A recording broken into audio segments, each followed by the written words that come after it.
Today I'm going to show you how to create a basic smoky eye. This is a beautiful warm smoky eye, perfect for this time of year.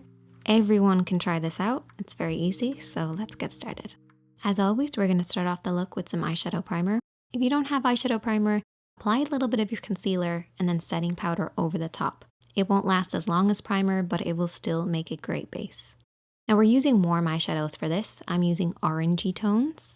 We have a light shade, which is about one shade lighter than my skin tone. We have our contour shade, which needs to be at least one shade darker than your skin tone. But for me, this is a lot darker than my skin because I want that smoky dark effect. And then we have a medium shade. So this is in between your light and your dark. This is what is often referred to as a transition shade, or as I like to call it, a mid-tone. And then we have this vibrant orange. This is going to be a great blending shade, and I like to refer to this as a fade shade. And you will also need two brushes, a pencil brush and a blending brush. If you don't have a pencil brush, you can always use a Q-tip or a sponge tip applicator, but you do need to have a good blending brush if you want to do a smoky eye.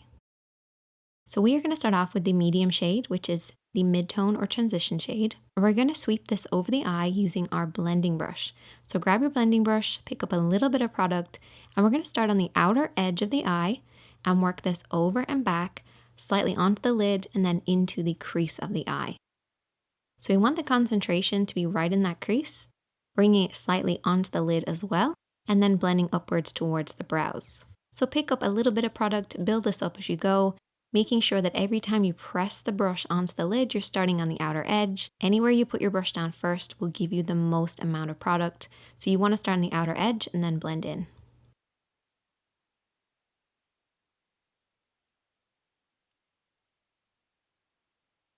Now I want you to take your brush and I want you to lift your hand slightly higher so you're coming more at the face at a horizontal motion. This will keep your blend nice and low. So the higher your hand, the lower the blend.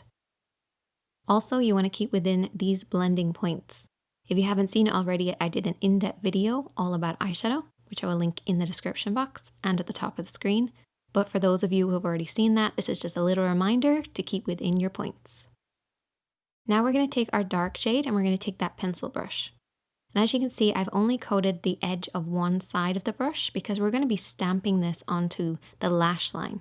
So I'm taking my hand, resting it on my cheek. So you want to keep this nice and low right by the lashes, keeping your eyes slightly downwards and looking in a mirror.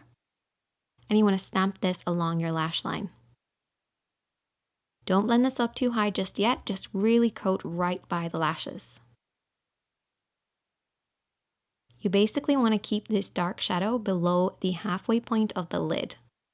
Don't worry about blending just yet, just really pack on that shadow. So you should end up with something that looks like this. And then what we can do is take our brush, don't pick up any additional product, and just press and smudge to blur out this line so it slightly rises upwards and blends into nothing. Making sure to keep that really dark shade right at the lash line. Then we're going to take that orange shade. We're going to apply this using that blending brush. We're sweeping this right where the dark shade meets that mid-tone that we already applied. And what this will do is it will soften out everything and fade everything for you. That's why I like to refer to it as a fade shade. So I've only coated one side of the brush and I'm tilting slightly upwards so we're almost blending upwards into the crease, moving up towards the brow bone. But you can also go over the top of the contour that you applied and it will add a slightly different tone as well. But just keep that blending motion nice and smooth. Don't put too much pressure on the brush and don't use too much product either. A little goes a long way. Then finish off with your highlighter shade on that inner corner and underneath the brows. And there you go, a classic warm smoky eye. If there's any other looks that you'd like me to show you guys how to create, definitely let me know. Check out the other videos on the screen, hit that subscribe button, and I'll see you in the next one.